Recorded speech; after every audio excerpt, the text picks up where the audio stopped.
বাঙালিদের বিয়েতে জমজমাটি তো ডেকোরেশন হয়, তার ঝলক তো আগের পাটে দেখলেই। তবে খাওয়া দাওয়া কিন্তু তার দ্বিগুণ ভালো হয়। এখানেও কিন্তু তার অন্যথা হয়নি। প্রথমেই ছিল প্যান ফ্রাই মোমো, আর তার সাথে ছিল ভেজ বল। তো আর দেরি না করে চটপট আমরা নিয়ে নিয়েছিলাম প্যান ফ্রাই মোমো। এসব টুথপিক ফুটপিক দিয়ে বাবা প্যান ফ্রাই মোমো খেলে কিন্তু শান্তি হবে না, তাই টুথপিকটা সরিয়ে রেখে প্রথমে একটা মোমো নিয়ে মুখে পুরো পাচার করে দিলাম। দেখছো ভেতরে স্টাফিংটা কিন্তু পুরো চিকেনে ভর্তি। কেউ কি বলবে যে বিয়ে বাড়িতে খেতে এসে খাচ্ছি?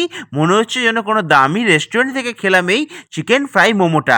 জাস্ট এক কথা ছিল অসাধারণ। তবে তার সাথে পাল্লা দেওয়ার জন্য ভেজ বলটাও কিন্তু করেছিল বেশ দুর্দান্ত। ভেতরে স্টাফিংটা যেমন সুন্দর ছিল আর বাইরে তেমনই মুচমুচে খেতে ছিল। তবে তোমরাও যদি নিজের বা কোনো আপনজনের অনুষ্ঠানে এত সুন্দর বন্দোবস্ত করতে চাও, তাহলে কিন্তু নিশ্চিন্তে আপ্যায়ন ক্যাটারের ওপর ভরসা রাখতে পারো। আমরা মোমোটায় ফোকাস করি, বাকিটা দেখা হচ্ছে পরের পার্টে। টাটা।